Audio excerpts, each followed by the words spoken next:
Et je vais inviter Daniela Postrum à nous rejoindre.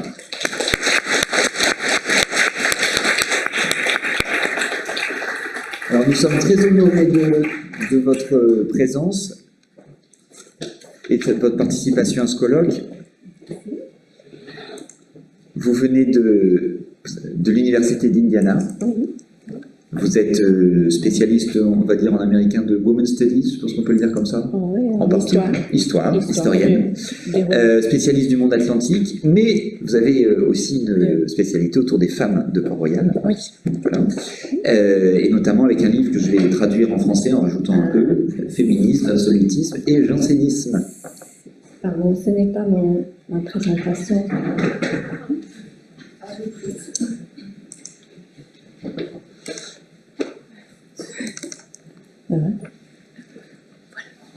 Voilà, et donc, vous allez nous présenter une communication qui s'intitule « Le cœur et le corps à Port-Royal ». Merci. Comment les religieuses de Port-Royal percevaient-elles leur cœur? Pour répondre à cette question, j'ai lu les constitutions pour les religieuses de monastère de Port-Royal en recherchant chaque mention de corps. Les constitutions étaient un ensemble de directives destinées à guider les religieuses dans leur interprétation de la règle bénédictine. Et après avoir lu les constitutions en quête du langage employé au sujet du corps, et après avoir examiné d'autres ouvrages traitant du corps à Port-Royal, j'en ai conclu que les religieuses visualisaient leur cœur comme des lampes à huile. À travers un mélange de théories galéniques du corps et de croyances chrétiennes, elles se représentaient leur cœur comme des vaisseaux contenant deux types de fluides. Le premier étant matériel et consistait en les quatre humeurs du corps, le sang, la bile jaune, la trabile et ainsi de suite. Le second était spirituel et constitué d'une huile ou onction sainte. Dieu avait versé cette huile sainte dans leur cœur comme un don de grâce, et lorsqu'ils étaient remplis de cette huile, leur cœur rayonnait de lumière et restait en suspension en l'air. Le défi quotidien des religieuses était de garder leur cœur rempli de cette huile. La provision d'huile était toujours menacée par l'activation des humeurs corporelles qui, lorsqu'elles étaient agitées par leur concupiscence intérieure ou par les agitations mentales du monde extérieur, pouvaient provoquer des passions humaines dans le cœur. La menace de concupiscence, c'est-à-dire l'inclination naturelle du corps à aller vers des extrêmes nocifs pour satisfaire ses besoins fondamentaux, ainsi que les stimuli externes nuisibles, impliquaient que leur cœur avait toujours tendance à être perturbé par ces fluides. Les religieuses devaient donc être vigilantes et s'assurer que leurs fluides corporels ne remplissent pas leur cœur, ne laissant là plus aucune place à l'huile sainte. Les constitutions étaient leurs instructions sur la façon de contrôler et de surveiller le cœur afin que leur cœur soit toujours prêt à être rempli par l'huile sainte. En posant la question de comment les religieuses se représentaient leur cœur, ce papier s'inscrit dans le cadre théorique de l'histoire du corps. Les historiens du cœur postulent que les gens ne vivent pas leur cœur comme des entités biologiques fixes. Les perceptions du cœur passent plutôt par une éthique sociale, culturelle et politique propre à chaque peuple. Bien qu'il soit impossible pour les historiens de savoir comment les gens entretiennent une relation à leur cœur sur le plan phénoménologique, nous pouvons cependant étudier la façon dont ils témoignent de leurs expériences corporelles. L'examen du langage et des discours utilisés par les gens pour discuter de leur cœur nous éclaire sur la façon dont ils le représentaient dans divers contextes historiques. Les recherches existantes sur les religieuses de Port-Royal ont par exemple souligné qu'elles considéraient leur cœur comme le siège d'un conflit entre la chair et l'esprit. Mais alors que d'autres ont caractérisé ce conflit en termes d'une bataille entre deux royaumes, cet article soutient que les religieuses avaient plutôt tendance à le percevoir en termes de relation d'un type de fluide à un autre. Elles se représentaient que leurs humeurs corporelles, portées par leurs émotions et leurs passions, tout comme l'Esprit Saint, porté par la charité divine, comme des fluides qui suivaient les lois de la physique. En cela, elle pouvait agir sur eux par des pratiques organisant des modes de gestion. Alors, je vais... qu'est-ce qu'il faut? Oui. Et j'ai plein de pages sur des sources intellectuelles sur l'anthropologie de l'époque et à Montréal. Et pour garder le temps, j'ai fait des résumés. Donc, ici, alors la première, c'est la théorie gallienne, qui n'était pas unique aux religieux ou à royalistes, mais c'était commun à l'époque, c'était quelque chose partagé par tout le monde. Et les religieux n'en mentionnent presque jamais cette théorie, cette idée, mais on voit dans leurs écrits, et dans les récits de leurs activités, on voit que les traces de cette théorie. Par exemple, la médecine, c'était, on saigne les personnes pour gérer les humeurs, par exemple. Alors il y a la théorie gallienne, et aussi j'ai trouvé l'influence de Bernard de Clairvaux, et pour ça j'ai vraiment épuisé le livre de M. Elicard sur le sermon sur les cantiques des cantiques. En fait, c'était une grande influence chez Saint-Cyran. Et là, on voit une idée du corps métaphorique, que la relation entre l'épouse et l'époux dans la cantique était une métaphore de la relation entre l'Église et Jésus-Christ, et qu'il y avait l'huile parfumée est une métaphore pour l'Esprit Saint. Et il y avait des portraits très sensuels avec cette huile dans le cantique, mais ça donne des explications mécaniques comment ça fonctionne, cette huile. Et aussi l'influence de la Sermon 18 sur l'infusion et l'exfusion du cœur. Ça, c'était très important pour mon interprétation des constitutions. Et c'est l'huile, Saint-Esprit remplissait les cœurs comme l'eau remplissait un bassin. Et une fois complètement infusé d'huile, le cœur débordait pour devenir une fontaine d'abondance. Et l'huile pouvait se propager d'un cœur à l'autre. Alors, c'est des idées du corps qui ont influencé les religieuses. Aussi, comme on a remarqué, Augustin. Augustin, c'est peut-être le penseur le plus important à Montréal. Et voilà quelques idées que j'ai tirées d'Augustin, que j'ai trouvées dans leurs écrits, que le corps est un produit peu fiable du péché original, et c'est dans un état constant de la rébellion et déstabilisation par la concupiscence. Et le cœur est le récepteur de l'Esprit divin dans le cœur, mais le cœur n'est aussi pas peu fiable, et il peut aussi être le récepteur des passions humaines. Et le cœur est vraiment le point zéro de la bataille entre le corps et l'esprit. Mais lorsqu'il est rempli de l'Esprit Saint, le cœur s'illumine et s'élève.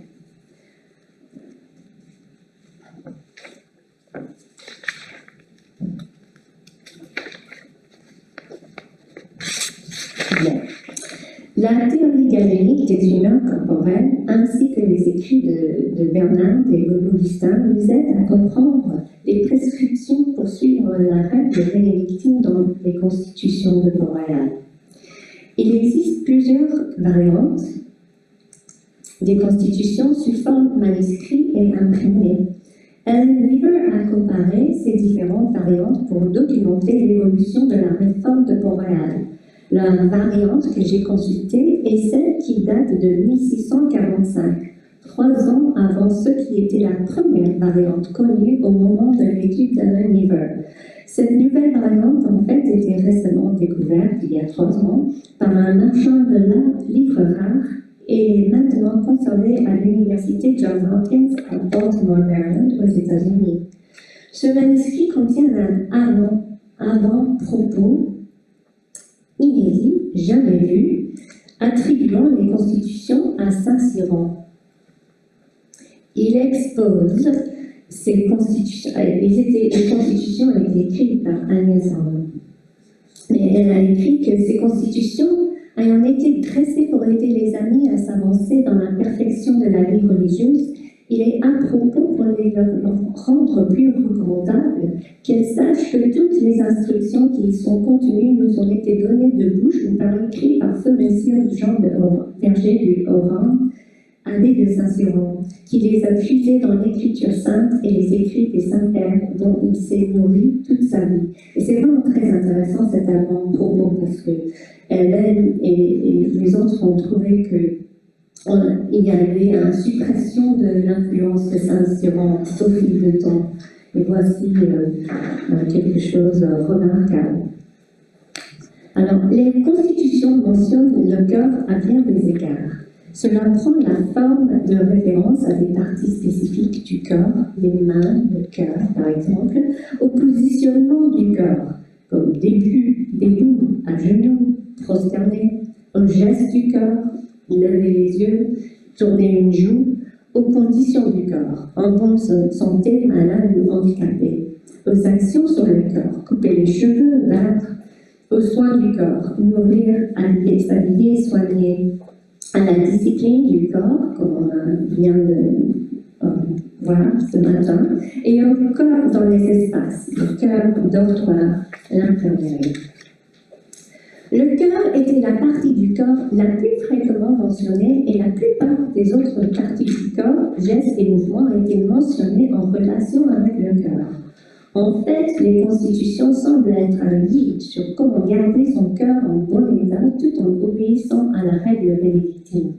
La bonne condition pour le cœur était d'être rempli d'huile sainte, illuminée et élevée dans le corps. L'image d'un cœur rempli d'huile sainte émerge d'abord dans l'avant-propos, après avoir déclaré que le feu Saint-Cyran était rempli de l'Esprit de Jésus-Christ et que leur monastère était si heureux d'être les plus avant dans son cœur. Agnès écrit « Ainsi, mes chères sœurs, cet écrit nous sera un gage de la charité de ce grand serviteur de Dieu.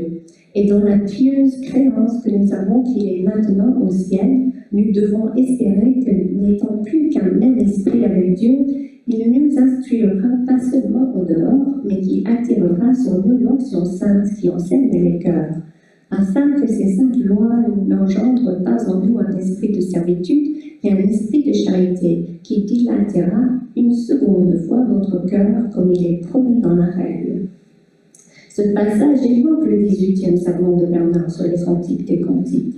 Agnès décrit comment Saint-Cyran leur a transmis ce don de charité par l'infusion et l'effusion du cœur selon le serment.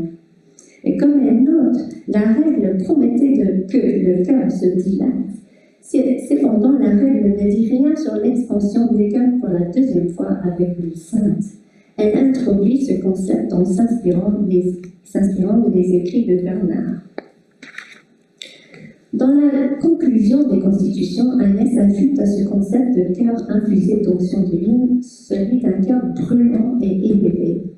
Elle écrit que les religieuses travaillent avant toute chose à se purifier de leurs mauvaises affections, car l'amour du Créateur s'accumulera dans leur cœur à proportion qu'elles se dépouilleront de l'amour des créatures et principalement d'elles-mêmes. Par mauvaise affection, elle entend les mouvements provoqués dans leur cœur par leurs besoins et désirs physiques. Ici, elle décrit comment le cœur s'enflammera en fonction de ce qui l'alimente. L'huile sainte, l'amour du Créateur, s'enflammera. L'amour des créatures, un amour lié aux humeurs corporelles, ne s'enflammera pas. Les deux amours fonctionnent selon un mécanisme des fluides qui résident dans le cœur dans des proportions opposées l'une à l'autre. Elle indique alors que lorsque le cœur est vide de son amour de soi, il s'élève. Citant Augustin, elle écrit que nous ne nous regarde jamais nous-mêmes, mais ayons toujours le cœur élevé en nous. Sa description de ce cœur élevé fait écho au chapitre 13 des Confessions d'Augustin, le dernier chapitre de son livre. Augustin contemple l'histoire de la création dans Genèse comme une allégorie mystique de la puissance et de l'amour de Dieu. Il identifie ce qui était porté sur les eaux au verset 2 comme le Saint-Esprit. Il décrit ensuite comment l'amour divin, le don de l'Esprit Saint, fonctionne comme de l'huile sur l'eau. L'huile versée dans l'eau s'élève au-dessus de l'eau, et l'eau versée dans l'huile s'enfonce au-dessous de l'huile, parce que leur poids les porte vers le lieu qui leur reste naturel. Toutes les choses qui seront tirées de leur ordre sont agitées et inquiètes et ne trouvent leur repos que lorsqu'elles rentrent dans l'ordre. Mon poids est mon amour, et en quelque lieu que j'aille, c'est lui qui me porte. C'est par votre Saint-Esprit qui est votre don que nous sommes enflammés et portés en nous. Il nous embrasse et nous le suivons. Nous montons vers le ciel par une sainte élévation de notre cœur. Augustin a imaginé l'amour de Dieu comme une huile qui se déplaçait au-dessus des eaux sombres de l'abîme et a compris ses effets à travers le prisme des propriétés physiques de l'huile, une matière fluide. Le cœur parfait des religieux s'alignait sur son allégorie. Un cœur infusé d'huile, élevé et brûlant, était un don de Dieu qui soutenait leur cœur au-dessus des humeurs de leur cœur. Humeurs qui, comme les eaux de l'abîme dans l'allégorie d'Augustin, représentaient la mort. Les constitutions prescrivaient comment les religieuses devaient agir pour garder leur cœur dans cet état. Certains de ces comportements cherchaient à produire de l'huile en exposant le cœur au Saint-Esprit par la prière, le chant, les conférences et les lectures de dévotion. D'autres comportements visaient à promouvoir la continence, c'est-à-dire la capacité à retenir une décharge corporelle. Ces comportements impliquaient d'isoler ou de contourner les sons pour éviter de déclencher la concupiscence du cœur. Et j'ai quelques exemples. Il y en a plusieurs, c'est la plupart des constitutions. Mais voici des exemples. Par exemple, dans le chapitre sur le silence, les religieuses devaient n'avoir ni parole, ni pensée pour le monde.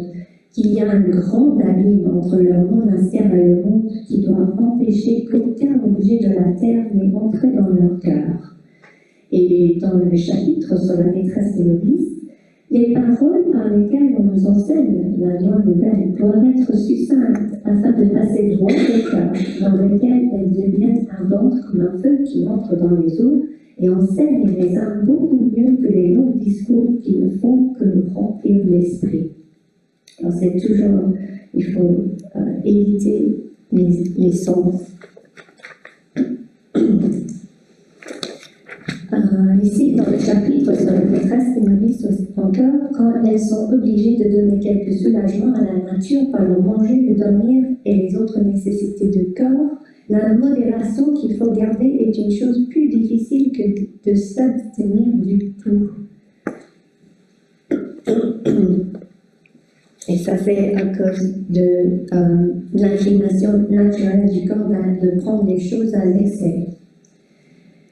Les religieuses étaient alors plus vulnérables quand elles étaient malades. Le chapitre sur l'infirmerie exhorte les religieuses à souffrir leur maladie en silence et dans l'humilité et à se rendre compte que c'est une grande consolation de savoir que par la maladie nous allons à Jésus-Christ et Jésus-Christ vient à nous. Qu'elles doivent regarder leur vie comme un autel sur lequel elles offrent à Dieu le sacrifice de leur vie pour la lui rendre, il lui plaira. Mais en même temps que les religieuses devaient être prêtes à sacrifier leur cœur, elles devaient également l'être à le forcer si elles se rendaient compte qu'elles n'étaient pas sur leur lit de mort. Lorsque l'abandon de leur maladie leur aura ôté la pensée de la mort, au lieu de se relâcher dans la convalescence, elles se disposeront à un renouvellement de leur vie dont la santé de leur corps n'est que la figure. Et c'est moi qui ai fait l'emphase là. Afin que les actions de grâce qu'elles sont obligées, selon le sentiment de l'Église, de rendre à Dieu à cause de leur santé, n'aient plus leur âme que leur cœur qui doit enfin défaillir. Et au lieu de l'esprit doit être dans une vigueur et un renouvellement continuel. Alors que le corps est subordonné à l'esprit en raison de sa substance temporaire et corruptible, il reflète et anticipe également ce qui arrivera à l'esprit en tant que figure. Et ça, c'est intéressant. Le figurisme était une méthode de lecture de la Bible qui postulait que les événements de l'Ancien Testament annonçaient et prédisaient l'arrivée de Jésus. Et l'un des exemples les plus connus est l'interprétation du chapitre 22 de la Genèse lorsque Dieu demande à Abraham de lui sacrifier son fils Isaac comme préfiguration de la crucifixion de Jésus. Et on voit des échos de ce passage lorsque les constitutions stipulent que les religieuses doivent voir leur lit de mort comme des autels sur lesquels elles sacrifient leur vie selon la volonté de Dieu, en proscrivant une soumission complète au commandement de Dieu comme Abraham. Les constitutions décrivent la vie matérielle des religieuses comme une figure ou imitation de la vie de Jésus. Et le concept de figurisme permet également d'expliquer comment les religieuses ont conceptualisé la relation entre le corps et l'esprit. Tout comme les galénistes croyaient que les émotions et les passions humaines coulaient dans la substance des humeurs corporelles, les religieuses croyaient que la charité coulait dans la substance d'une huile sainte. Elles voyaient leurs humeurs corporelles comme une figure de l'Esprit Saint, qui préfigurait l'infusion de l'Esprit dans leur cœur. Ni l'un ni l'autre n'était à l'abri des fluctuations. Les constitutions décrivent Dieu à la fois comme le réparateur des corps et des âmes, et la sorte de leur maladie. Il sujet aussi bien dans l'âme que dans le corps au changement, à la corruption et à la mort. En raison de cette instabilité et de cette imprévisibilité, les constitutions soulignaient que les religieuses devaient rester dans un état de pénitence constante. Elles devaient veiller sur leur cœur en reconnaissant et en expiant constamment leurs péchés afin que leur cœur soit en position de recevoir le don de l'huile sainte. Elles ne pouvaient jamais baisser la garde parce que, comme le disent les constitutions, elles ne savaient jamais quand le Seigneur viendrait.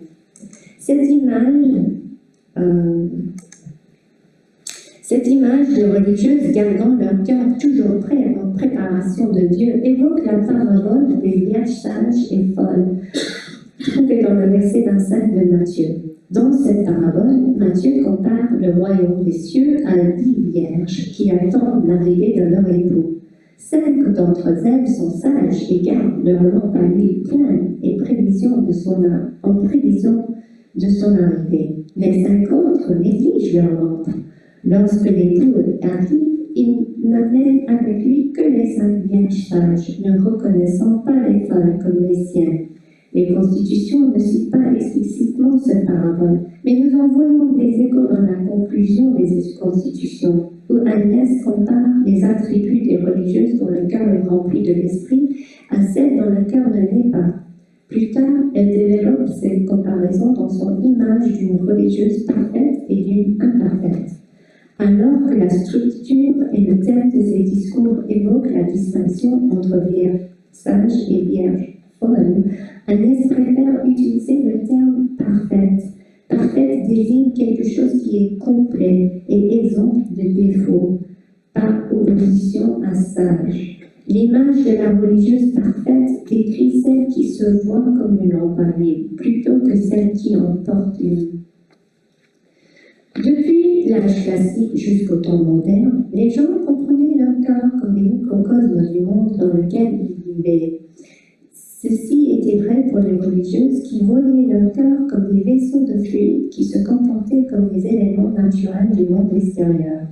S'inspirant d'Augustin et Bernard, elles imaginaient leur cœur comme des lumières à l'intérieur de leur vaisseau corporel.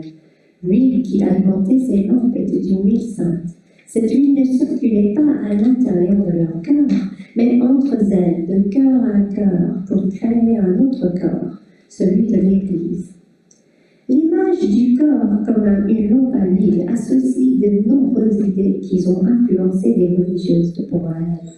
Elle les relisent au passage biblique concernant les vierges sages et folles et s'aligne sur les idées d'Augustin et de Bernard sur le Saint-Esprit, se déplaçant sur la forme d'une huile qui infuse leur cœur.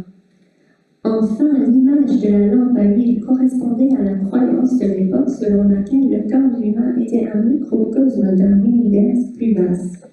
Augustin imaginait l'Esprit Saint comme une huile qui se répandant au-dessus des eaux primordiales, en se voyant comme des récipients de fluide dans lesquels l'huile sainte pouvait infuser leur cœur, les illuminer et les suspendre au-dessus de leur sombre fluide intérieur. Les religieuses imaginaient leur cœur comme des microcosmes de l'univers à sa création. Comprendre cette création était l'une des principales préoccupations d'Augustin dans ses confessions. Et il concluait que l'étendue et le mystère de Dieu étaient tels qu'il valait mieux rechercher perpétuellement Dieu plutôt que de chercher des réponses sur la façon dont il était devenu infini.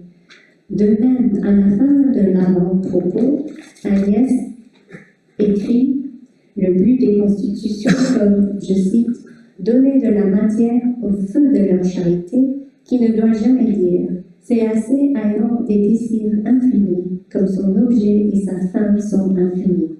Merci.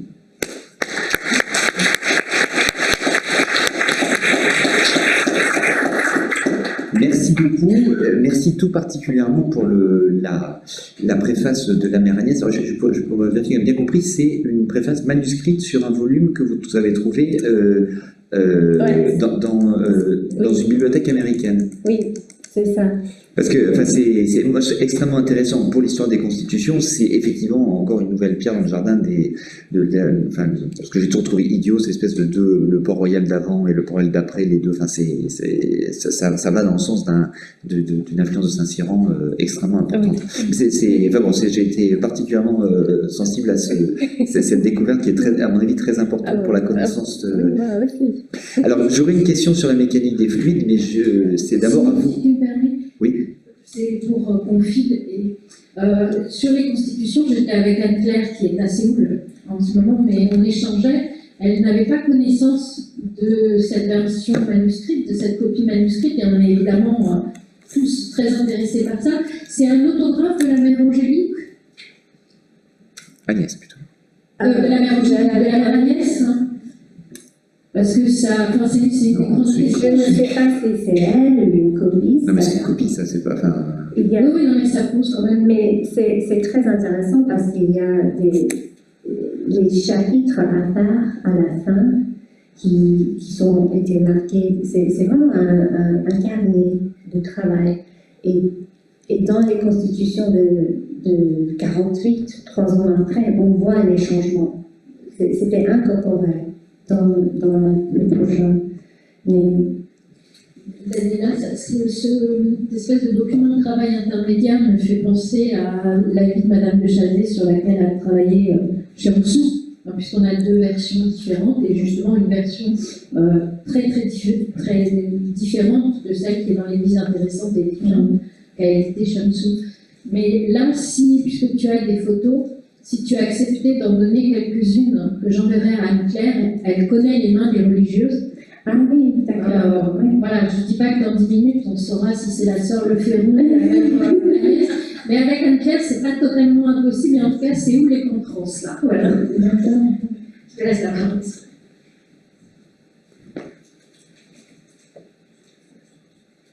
Sinon, les questions, c'est moi qui l'ai interrompu. Non, mais s'il y a peut-être d'autres questions avant de... écoutez, je pose la mienne, comme ça vous laisse le temps de réfléchir. C'est concernant la mécanique des fluides, notamment le texte des confessions que vous avez cité. Je trouve l'expression est à la fois tout à fait juste pour le XVIIe siècle et pour Port-Royal en particulier, et en réalité tout à fait fausse pour le texte d'Augustin, parce que dans le texte d'Augustin, l'huile et l'eau, il y a bien marqué, reviennent à leur lieu naturel. En fait, dans le texte d'Augustin, Augustin reprend en théologien chrétien l'idée stoïcienne du fait que tous les corps, toutes les réalités tendent vers leur lieu naturel.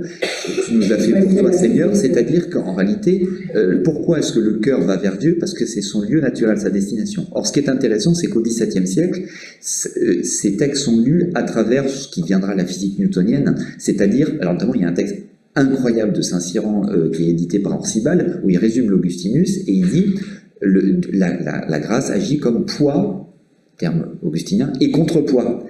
C'est-à-dire, en fait, un système de mécanique. En gros, ils comprennent de manière mécanique ce qui, chez Augustin, relève de l'attention vers le lieu naturel. Et donc, c'est à la fois totalement juste sur le XVIIe siècle, et en réalité totalement faux sur Augustin. Et ce texte, c'est pas un texte de mécanique des fluides au sens newtonien du terme.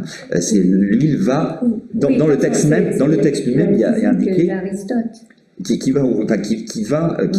tend vers son Dieu.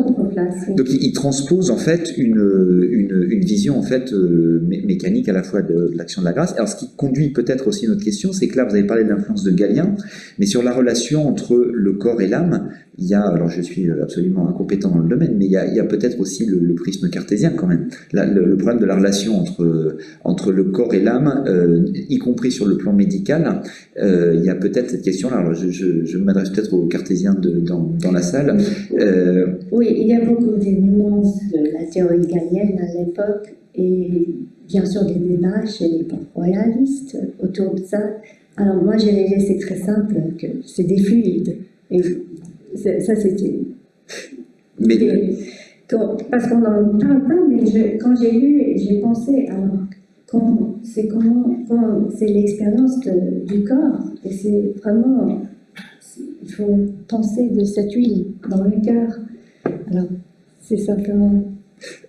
Parce que ce que je veux dire, c'est qu'il y a peut-être aussi bon, les religieuses sont quand même au contact des solitaires, au contact d'Antoine Arnauld, grand cartésien à sa manière. Donc ça pourrait être aussi intéressant de voir si la théorie médicale de Galien qui domine à l'époque, comment elle se goupille à cette autre question qui est l'articulation de l'âme et du corps, qui est une question intellectuelle qui agite tous les philosophes à l'époque. Il y a peut-être aussi une pénétration. Oui, et c'est vrai que je n'ai pas vraiment puisé dedans, mais il y a tout ce débat entre les purgations et les pilules.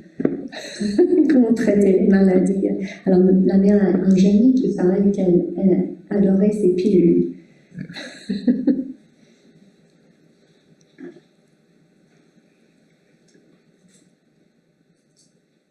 Alors, et s'il n'y a pas de questions, je vous propose, alors je vous remercie tout particulièrement parce qu'on a... Ah si, il y a une dernière question. On a quasiment récupéré notre table. Je voudrais savoir si, en tant que, justement, spécialiste des Roman Studies, vous avez, on pourrait imaginer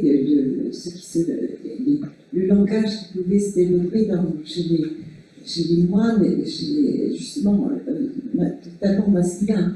Je voulais savoir s'il y avait peut-être des choses qui pourraient être intéressantes sur ce plan-là. Oui, peut-être. Je sais, alors à Montréal, à cause de l'influence d'Augustin, les religieuses n'essaient pas de faire la différence entre hommes et femmes. Ils sont tous les deux égaux dans leur capacité du péché. Alors, il y a souvent un effort de diminuer les différences entre hommes et femmes. Alors, je pense que si on trouve une différence, c'est pas vraiment entre les hommes versus les femmes, c'est les augustiniens et les aristotélien et les augustiniens. C'est là le grand barrière. Mais, on peut quand même... Ce qui serait intéressant, c'est que ce langage soit leur insu. Parce que c'est entre les hommes et les femmes, il y a peut-être une vision aussi du corps qui est peut-être différente.